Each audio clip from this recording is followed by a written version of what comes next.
So in today's video, I'm sharing 5 healthy habits for how to be a better person. Because when you know how to do that, your self-esteem is higher and you're able to enjoy life, and that's what I want for you. But if you're new, my name's Michelle Ferris. I'm a psychotherapist and I love helping people create relationships that work. So what does it mean to be a better person? It basically means doing the actions that make you feel like you're the person you want to be. This isn't about looking good or getting somebody else's approval or getting more friends. It's really about living your life from the inside out so you feel good about who you are. Because when you do that, that's the foundation of a healthy, happy life. Because when you don't feel good about yourself, your choices and your relationships and your self-esteem reflect that. But when you know that you're the person you want to be, that helps you create a happier life in the long run. So in order to be a better person, the first thing you have to do is you have to be willing to grow. This means looking at yourself, doing this personal growth work, and let's face it, you're already here learning, so you're already doing that. And really this means that you have a sincere desire to grow and learn and improve yourself over time. Now, nobody's perfect, but you're willing to look at yourself and improve over time. A very powerful way to do this is to take what's called a moral inventory, and this is step 4 in 12-step programs, where you basically assess your strengths and your areas of growth or your weak areas, because that is going to help you improve over time. So for instance, I know I'm not good with details. That's a character flaw I've had for many years. So knowing that helps me know how to improve. But I also know my strengths. I know that I can be a kind, generous person. And so I really want to acknowledge that in myself. So part of doing that inventory is to really assess where your strengths and weaknesses are. Not to punish you, but to really come to terms with who you are. Because this leads to number 2. Becoming a better person means that you're willing to acknowledge your own value. Because self-esteem is the foundation of a healthy life. Because when you struggle with low self-esteem, you're going to most likely have a hard time in relationships. You may have a hard time leaving or spotting toxic relationships. You're probably not going to be enjoying life. So being able to acknowledge your own value is key to becoming a better person. But now self-esteem is not to be confused with being arrogant or self-centered. Self-esteem, when it's healthy, is that you are equal to, no better or no less than anyone else.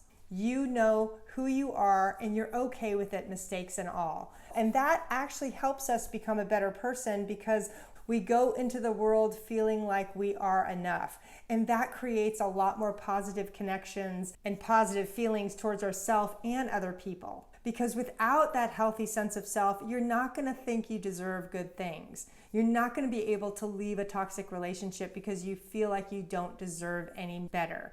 And I don't want that for you. Now, if you've ever struggled with self-esteem, say yes in the comments because you're not alone. I am right there with you. So another really important healthy habit for being a better person is to do what's called esteem-able acts. These are behaviors that reflect your values and make you feel good about yourself. These can be things like helping other people, being honest, keeping your word, doing the right thing when it's for the greater good, having some integrity, showing up when you need to show up.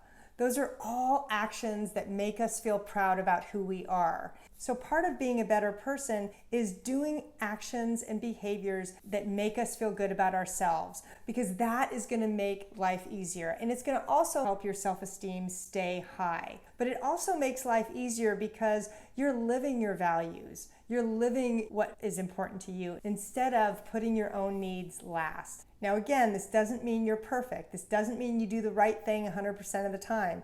And for the most part, you can live with your choices and your own behaviors. The next healthy habit for how to be a good person is that you are willing to apologize and admit when you've made a mistake. This is huge because how many people out there struggle with saying I'm sorry? And what happens is when you can't admit fault or apologize, your relationships stay stuck. Because when hurtful things happen, which they always will, you can't move forward. You can't repair the hurt that you've caused. And the people, at least in my life, that I trust are the people that are willing to be accountable. And so I work really hard with being accountable, whether it's my son, my husband, my friends. If I make a mistake, now I actually don't go into shame. I see it as being part of my personal values, because when I can say I'm sorry, I can move on and forgive myself. When I don't and I stay stuck in that hurt, my relationships are going to be more tense. I'm going to be more tense. I'm going to be more anxious. And that's what I don't want for you. You end up holding on to the past, which really prevents you from enjoying your life and moving forward. Now, the next healthy habit is that you practice forgiveness to yourself and other people. So some of you might be saying, oh, I'm really good at forgiving other people, but I'm not good at forgiving myself. So you have to decide where you need to focus. But part of being a better person is being able to forgive when we make a mistake, when other people make a mistake. Because when we can't do that, we get stuck in holding grudges and we get stuck in resentments and not being able to let them go. Forgiving yourself is a really important part of being a better person, because it's going to help you continue to love yourself. Because beating yourself up doesn't work. It actually erodes our self-esteem and makes life really difficult. So one way to start practicing forgiveness is to write a letter of amends to yourself and to say that you're sorry for treating yourself badly or for doing certain things, and that you love yourself no matter what. Because sometimes we have to act as if before the behavior really changes. And self-forgiveness is a practice. When you make a mistake, the challenge is to not beat yourself up and to stay in the moment and to say, you know what, it's okay. Everybody makes mistakes, and move on. Now, if forgiving other people is difficult, that's where I'm going to link my resentment journal, because part of what happens when we can't forgive others is that we feel like we've been wronged or we expect an apology. And the problem is that a lot of times the other person doesn't even know they've hurt us. So there might need to be a conversation you need to have with them to say, hey, you know what, this happened in the past. I'd really like to talk about it because it's bothering me.